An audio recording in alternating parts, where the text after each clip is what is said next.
warahmatullahi wabarakatuh. Waalaikumsalam warahmatullahi wabarakatuh. Salam. Salam. Salve. Salve. Om Swastiastu. Om Swastiastu. Namo Buddhaya. Namo Buddhaya. Salam kebajikan. Salam kebajikan. Salam Pancasila. Salam Pancasila. Yang kami hormati Bapak Ketua Komite SMK Negeri Bololi, yang kami hormati Bapak Kepala SMK Negeri Bololi, yang kami hormati Bapak Ibu Wakil-Wakil Kepala Sekolah, yang kami hormati Bapak Ibu orang tua siswa, yang kami hormati Bapak Ibu tokoh masyarakat, yang kami hormati Bapak Ibu staf Dewan Guru SMK Negeri Bololi, dan yang kami banggakan siswa-siswi anggota OSIS SMK Negeri Bololi. Pertama-tama patutlah kita memanjatkan puji dan syukur kehadirat Tuhan karena atas berkat dan cinta kasih-Nya. Pada pagi hari ini saya Gusta Bara selaku calon guru penggerak angkatan 8 akan melakukan diskusi secara bersama Bapak Kepala Sekolah, Bapak Ketua Komite, dan Bapak Ibu orang tua tokoh masyarakat bersama siswa-siswi, yaitu dalam topik pemimpin dalam pengelolaan sumber daya, yaitu mengidentifikasi pemetaan aset sekolah SMK Negeri Bololi. Bapak Ibu yang kami hormati dan siswa-siswi yang kami banggakan, ya, mengawali diskusi kita pada pagi hari ini ada 3 pertanyaan pemantik bagi kita. Yang pertama, apabila kita menganggap sebuah sekolah adalah sebuah ekosistem dengan faktor biotik dan abiotik yang ada di dalamnya, maka faktor-faktor apa saja yang termasuk dalam kelompok biotik dan abiotik?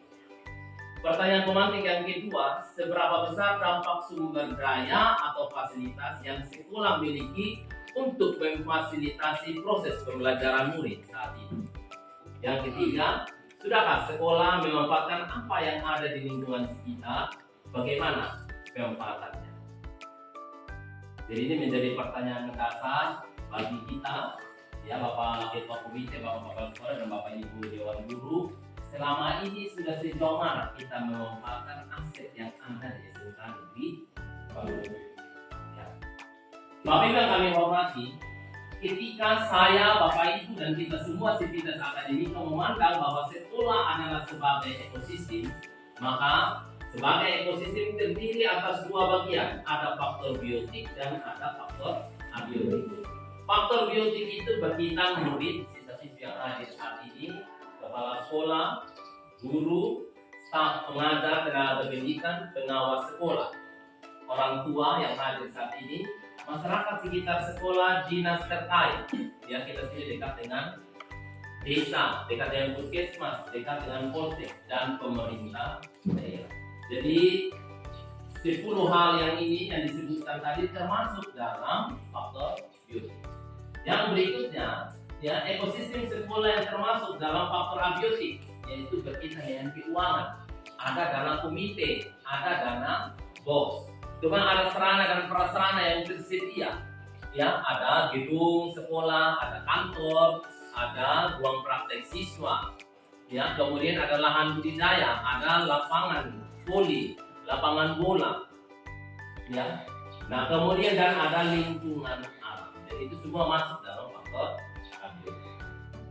Nah, Bapak Ibu yang kami hormati, ya, sebagai pengajar, ya, sebagai pelaku pendidikan, baik kepala sekolah maupun komite, ya, bahwa selama ini kita dalam menjalankan, dalam mengelola aset baik yang biotik maupun abiotik, itu terkadang kita berada pada 2 basis, yaitu kita memanfaatkan aset yang ada itu berada pada basis kekurangan, dan kita memandang pengelolaan aset itu pada basis kekuatan. Jadi ada 2 pandangan kita, yaitu apakah aset-aset yang ada kita kelola, kita hanya memandangnya dari segi masalah, dari segi kekurangan, atau kita pandang itu dari segi aset atau kekuatan, ya.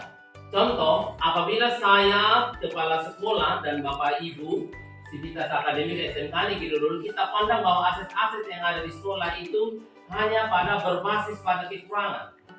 Berarti, ya, contoh di sini bahwa kita mengidentifikasi kebutuhan dan kekurangan, selalu bertanya apa yang kurang. saya mau mengajar, oh di perusahaan kurang buku, saya tidak mau mengajar. Ya, berarti kita hanya cenderung memandang pada berbasis kekurangan. Sebenarnya kalau kurang buku apa yang harus kita lakukan? Ya, bisa kita cari di internet selaku Bapak Ibu guru. Ya, kemudian yang berikutnya contoh di sini, ya, kita apabila kita berfokus pada berbasis masalah, maka kita akan merancang program hanya bertujuan untuk menyelesaikan masalah saja. Ya, bahwa kita tidak melihat lagi berdasarkan visi yang ada. Jadi kalau berbasis masalah kita hanya terus merasa kekurangan selaku Bapak Ibu guru. Mau lakukan sesuatu, oh kurang ini, saya tidak lakukan praktek. Itu tidak boleh. Ya, tetapi sebagai sivitas akademika yang baik kepala sekolah, ketua komite, dan kita orang tua bersama siswa-siswi dalam pengelolaan aset di sekolah perlu kita melakukan pandangan yang berbasis pada aset atau berbasis pada kekuatan. Yang pertama itu fokus pada aset dan kekuatan. Aula ada, kantor ada, ruang kelas ada, sekalipun masih sederhana, itu adalah sumber kekuatan. Yang kedua dari aset yang ada, kita membayangkan masa depan jauh ke depan. Anak-anak bisa belajar dengan baik di dalam kelas, itu sudah hal yang luar biasa. Ya, anak-anak tidak kena panas, tidak kena hujan. Ya, kelas-kelas kita punya plafon yang rapi, itu adalah sebuah kekuatan. Yang kedua, ya, bahwa dari segala keterbatasan yang ada di sekolah, kalau kita berpandang dari segi kekuatan, kita harus berpikir sebagai sivitas akademika, yaitu bahwa kesuksesan yang telah diraih dan kekuatan untuk mencapai kesuksesan tersebut.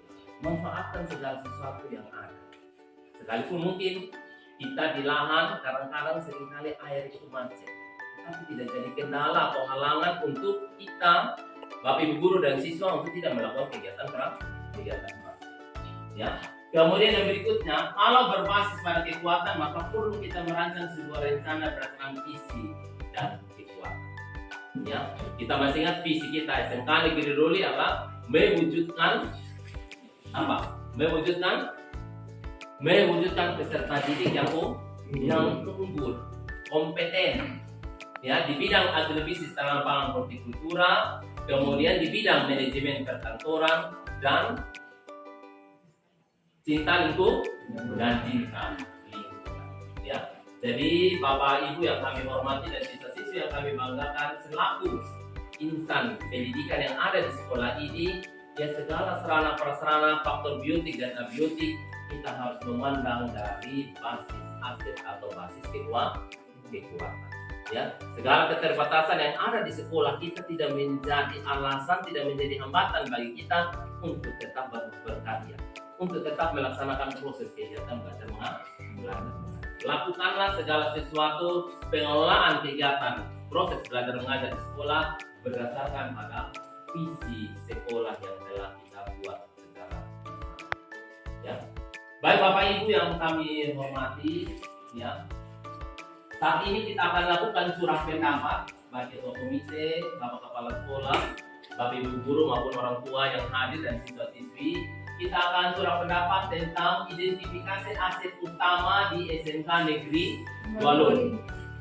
Jadi aset yang ada di SMK Negeri Dualoli itu dikelompokkan ada 7.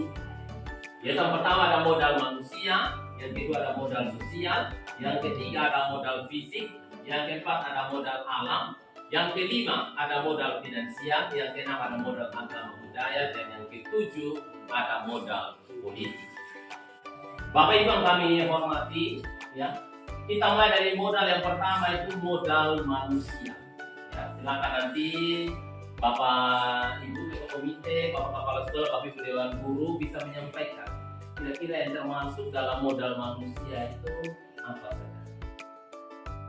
Yang termasuk dalam modal manusia seperti tadi itu dia masuk di faktor biotik. Ya. Biasanya berarti di dalam satu kita modal manusia di sekolah itu ada kepala sekolah, ada guru, ada pegawai, dan ada teknis. Ya. Nah sekarang di sini, ya, kami mencoba untuk memetakan. Ya, jadi apabila ada hal-hal yang kurang tepat atau perlu masukan dari ketua komite, dari bapak kepala sekolah, dari orang tua boleh disampaikan. nanti kami akan tambahkan untuk kekuatan modal manusia bagi kita SMK Negeri Doroli. Yang pertama, di sini kita memiliki kepala sekolah yang berkompeten dan berdedikasi tinggi. Ya. Yang kedua, yang kita memiliki guru dan tenaga pendidikan yang memiliki kualifikasi S1 itu 76%, S2 karena kita memiliki S2 2 orang itu 16%, dan yang SMA itu ada 2 teknisi, ada 3 yang berbeda kamar. Ya, di situ 8%. Pas, Bapak Ibu? Ya, pas. Baik, kemudian di sini rata-rata guru dan pegawai itu masih berusia muda, yaitu dari 28 sampai 45 tahun. Ya, mungkin teknisi kita Pak Marcel itu dia berumur 22. Ya. Kemudian sini memiliki itu tenaga guru dan tenaga pendidikan yang mampu menggunakan IT dengan baik. Ya, itu terlihat Bapak Ibu ketika mengajar, ya semua sudah menggunakan teknologi pendidikan. Kemudian jumlah PNS kita itu ada 23 orang termasuk P3A, kontrak provinsi 3 orang, honor komite itu 6 orang. Berikutnya sekolah saat ini memiliki ada 2 orang guru penggerak yang masih pendidikan termasuk saya dan Ibu Francisca. Kemudian juga ada beberapa teman lainnya yang sudah juga berpartisipasi dalam pendaftaran dalam guru penggerak. Ya. Kemudian yang berikutnya di sekolah kita Bapak Ibu guru yang sudah memiliki sertifikat pendidik itu ada 12 orang. Ya, dan saat ini mungkin bulan berikutnya nanti di Buayan siap mengikuti pendidikan PPG. Di sini ada yang sedang menjalani PPG. Jadi nama kemarin Buayan baru keluar untuk siap mengikuti PPG. Kemudian berikutnya sini terdapat 5 orang guru yang memiliki lisensi sebagai asesor kompetensi. Ya, kemudian guru memiliki keterampilan khusus yang dapat bermanfaat dalam membimbing minat dan bakat siswa dalam kegiatan ekstra. Jadi jumlah guru kita sekitar 30-an lebih, dibagi sama rata untuk membimbing kurang lebih ada 10 kegiatan ekstra kurikuler. Ya, baik sampai sini Bapak Ibu, bagaimana untuk modal ini manusia dari versi guru dan tenaga kependidikan? Ya, ada masukan tambahan? Ya, mungkin satu tambahan dari saya, guru memiliki sertifikat magang. Beberapa gurunya kita itu sudah ada magang yang orang di Jember, tahun ini juga ada di Bali. Jadi menurut saya bisa ditambahkan 6 guru memiliki sertifikat. Ya. Siap, dari tadi kita tambahkan bahwa 6 guru memiliki sertifikat magang. Jadi setiap tahun itu ada 2 guru yang diputus dari satuan pendidikan untuk magang di dunia usaha dan dunia industri. Bapak Ibu kami hormati ya orang tua dan siswa-siswi. Jadi ini adalah foto kepala sekolah dan tenaga kependidikan kita. Ya, jadi seringkali kita lakukan foto bersama baik kegiatan IHT atau ada kegiatan hari guru dan sebagainya. Di SMK Negeri Doroli ini berjalan dengan sangat baik. Yang berikutnya modal manusia yang kedua yaitu orang tua murid. Ya, jadi bapak mama yang hadir saat ini ya boleh memberikan masukan ya sumbangan ide bagi kami pihak sekolah SMK Negeri Doroli. Yang pertama di sini pekerjaan mayoritas sebagai petani. Ya, jadi kembali ke kami lihat dari data politik itu ternyata jumlah yang PNS itu hanya beberapa siswa, orang tua siswa. Yang kedua, rata-rata orang tua itu memiliki keterampilan ya tadi sebagai petani ada menenun, menganyam, kemudian juga dia terampil dalam membuat makanan khas kita orang Sumba. Yaitu apa?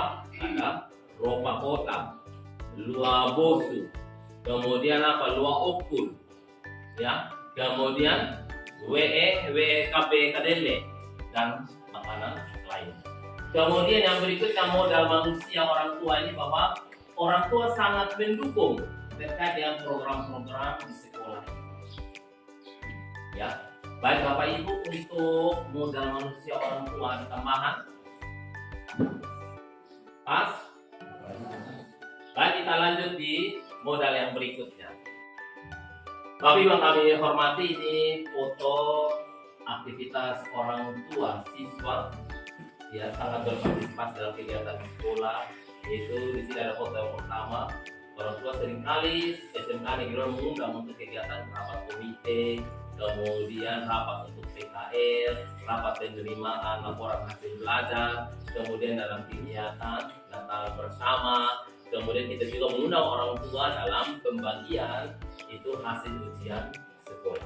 Begitu juga ada kegiatan-kegiatan lainnya, biasanya satuan pendidikan mengundang orang tua untuk terlibat aktif dalam berbagai kegiatan untuk mensukseskan berbagai program kegiatan sekolah. Ya. Nah, modal manusia yang berikutnya ada murid, pengawas, dan komite. Kita mulai dari murid. Jumlah murid SMK Negeri Loli saat ini ada 388 orang. Kemudian seluruh murid mempunyai minat yang tinggi dan berprestasi di bidang seni dan olahraga. Itu terbukti bahwa ekstrakurikuler olahraga dan ekstrakurikuler seni paling banyak diminati oleh siswa SMK Negeri Loli. Kemudian di sini ya murid SMK Negeri Loli memiliki potensi ya di situ untuk berkembang dan memiliki rasa ingin tahu. Kemudian untuk pengawas kita memiliki satu Ibu Korwas, pengawas sekolah yang sangat kooperatif dalam membantu meningkatkan mutu sekolah. Kemudian pengawas rutin melakukan kunjungan dan pendampingan. Modal yang berikutnya manusia itu komite. Ya di sini kita lihat bahwa komite rajin mensosialisasikan program sekolah ke orang tua murid yang memberikan dukungan berupa pemikiran, tenaga, dan finansial. Ya, jadi juga komite dan tim seringkali setia datang mendukung sekolah dalam berbagai kegiatan. Apakah dalam rapat-rapat orang tua, masalah siswa dan sebagainya, seringkali komite juga ikut ambil mendukung program-program sekolah.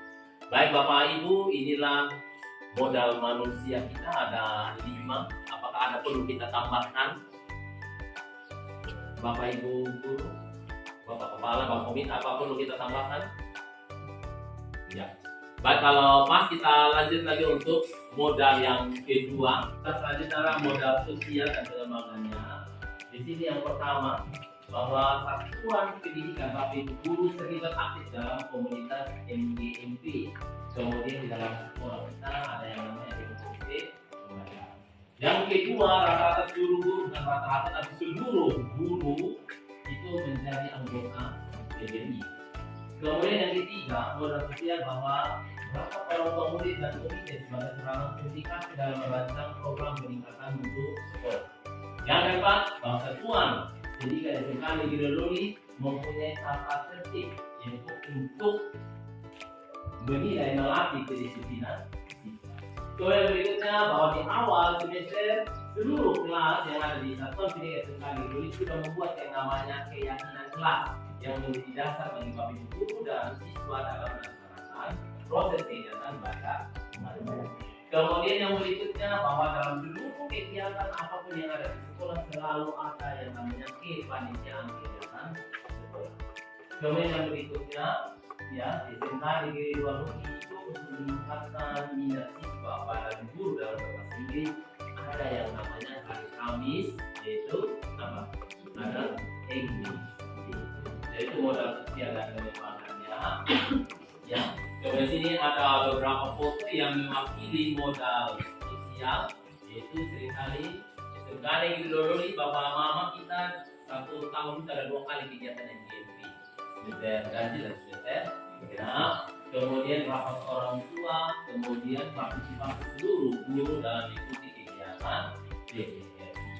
Baik sampai sini ada masukan bapak ibu berkaitan dengan modal sosial.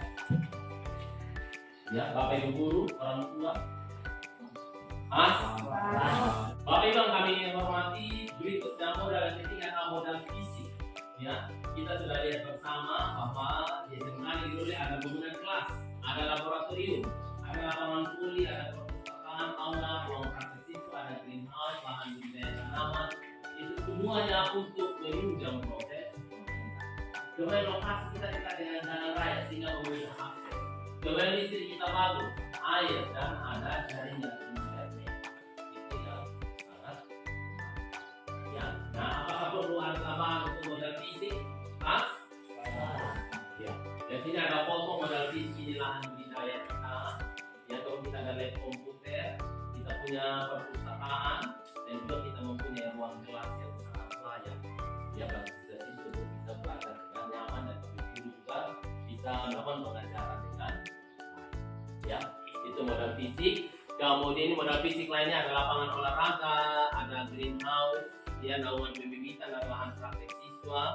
Ya, kemudian di sini ada taman hidroponik. Ya, itu menjadi modal fisik kita. Kemudian di sini ada strategi pemanfaatan. Yang pertama, ya bahwa seluruh fisik tadi modal fisik itu untuk meningkatkan kegiatan, memfasilitasi kegiatan intra dan ekstrakurikuler menjadi lebih optimal. Yang kedua itu untuk pengembangan guru, ya, dan mendukung kelancaran program pembelajaran pada siswa. Kemudian di situ ada listrik, internet, di situ pembelajaran berbasis IT bisa lebih lancar. Kemudian ada pembuatan gazebo atau logo-logo itu sebagai ruang bahasa bagi. Jadi pembelajaran bisa juga tidak sepenuhnya dalam kelas tapi bisa di lahan ataupun di logo-logo yang terjadi logo-logo ya. Baik, kemudian yang berikutnya ya kita masuk pada modal lingkungan dan pengembangan. Yang pertama SMK Negeri Loli termasuk salah satu sekolah yang aman nyaman. Ya, tanahnya juga subur sehingga kita melakukan kegiatan proses budidaya semua berhasil lancar, banyak berbagai jenis aneka sayur yang kita produksi. Kemudian yang berikutnya kita memiliki lahan budidaya sebagai tempat praktek siswa dekat dengan sumber air. Kemudian kita dekat dengan fasilitas kesehatan, ada puskesmas anak-anak. Kemudian kita dekat dengan fasilitas keamanan, ada polsek. Ya, dan semuanya itu kita bangun kerjasama dalam menjalankan program. Jadi tidak ada foto modal lingkungan, biasanya kita kerjasama dengan puskesmas anak-anak untuk melakukan jumlah bersih secara bersama, baik puskesmas maupun polsek. Kemudian kita dekat dengan area persawahan masyarakat, menjadi lingkungan belajar. Kemudian kita dekat dengan sumber air karena mata air PKB. Ya, jadi itu foto modal lingkungan. Sampai sini ada masukan Bapak Ibu untuk lingkungan, bahwa kita dekat dengan polsek, dekat dengan kantor desa, dekat dengan puskesmas, dan seringkali ada program kerjasama secara ya. Pas Bapak Mama? Pas. Bapak Ibu, berikutnya kita masuk untuk modal finansial. Modal finansial berkaitan dengan dana apa saja yang ada di SMK Negeri Loli. Yang pertama itu ada dana BOS. Yang kedua ada dana komite. Kemudian ada kas kelas. Kemudian ada dana unit produksi. Kemudian ada dana GAP. Kemudian juga ada dana anggaran dari provinsi, yaitu membayar gaji guru kontrak. Ya, jadi ini adalah modal finansial.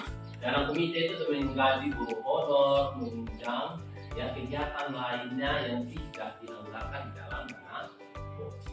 Ya, di sini ada foto modal manusia. Jadi ada foto dokumen BOS kita, dokumen atas kita, ya kemudian kegiatan unit produksi. Ya, kemudian kita lanjut sedikit ada modal agama.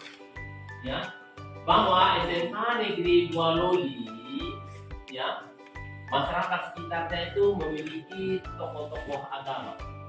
Ya, baik yang beragama Kristen, agama Katolik maupun yang aliran kepercayaan. Jadi kita dekat dengan kampung-kampung.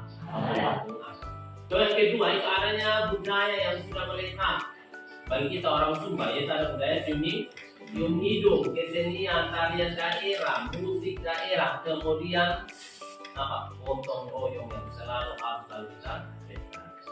Modal agama berikutnya bahwa 98% berasal dari suku Sumba. Ya, suku Sumba yang terkenal dengan toleransi dan jiwa gotong royong. Kita bangga sebagai orang Sumba. Baik juga Bapak Ibu guru yang sebagai pendatang hadir di Tanah Loli sini pasti sudah jadi orang Sumba. Ya, jadi kita orang Sumba itu memiliki apa? Terkenal dengan toleransi dan gotong royong yang itu modal agama. Pemanfaatannya yang pertama di SMK Negeri Loli ada namanya Rabu Religio. Ya, kemudian yang berikutnya sini tokoh agama berpartisipasi dalam kegiatan di sekolah. Kita undang pendeta, kita undang romo pastor juga untuk ikut datang melayani ibadah di sekolah.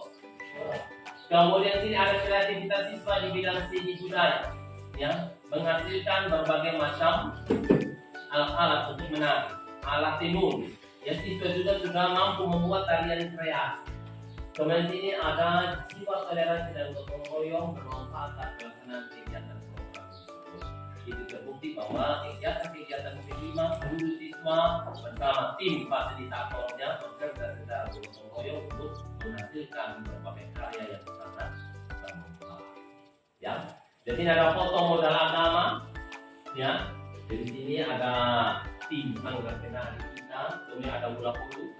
Ya, jadi beberapa hari ke depan seluruh kita akan bisa mengikuti kegiatan Kalango. Ya, kemudian ada Natal bersama.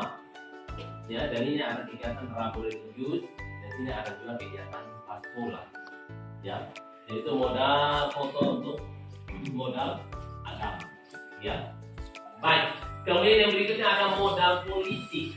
Ya, modal politik itu berkaitan dengan keterlibatan sosial lembaga pemerintah dalam kelompok yang memiliki hubungan dengan sekolah. Modal politik yang pertama itu ada polsek. Polsek biasanya diundang apa untuk sosialisasi tata tertib lalu lintas, keamanan dan bahaya penyalahgunaan narkoba. Sudah sering dilakukan.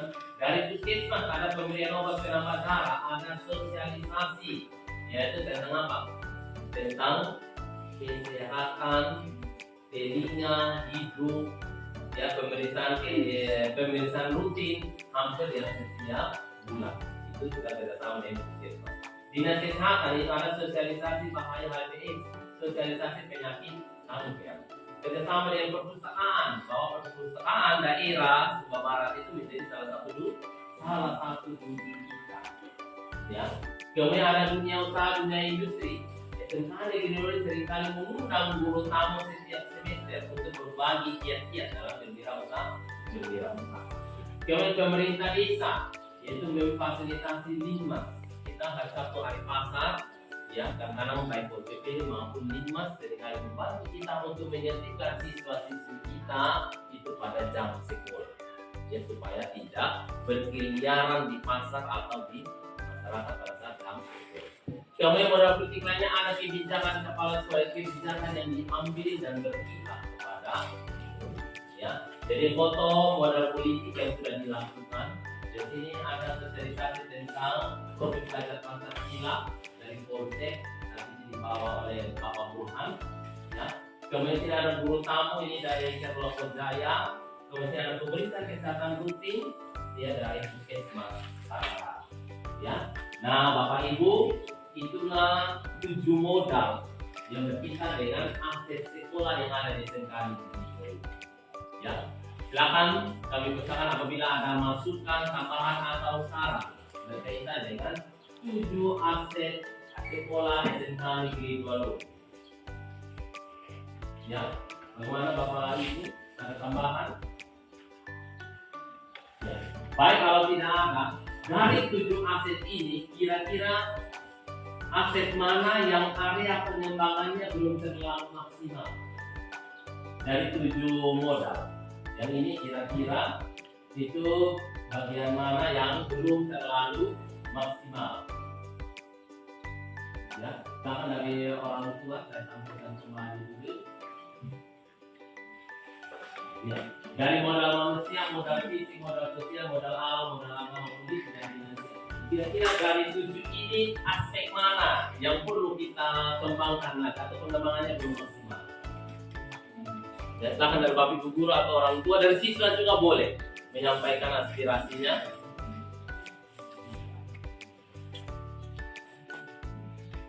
Apakah semua sudah terlaksana dengan baik? Ya, dari orang tua bilang sudah. Tangan dari Bapak Ibu guru, ya, Bapak Ketua Komite, Bapak Kepala Sekolah, Bapak Ibu, ya, silakan. Pemaparan materinya sangat luar biasa.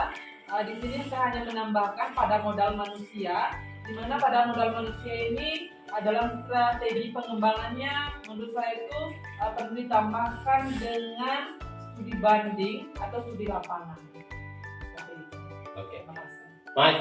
Jadi Bapak Ibu dan orang tua kita perlu menambahkan di modal manusia itu ada kegiatan tambahan. Selain tadi guru memiliki sertifikat magang, itu kemudian ada juga kegiatan yang studi banding, ya studi banding atau kegiatan kunjungan industri.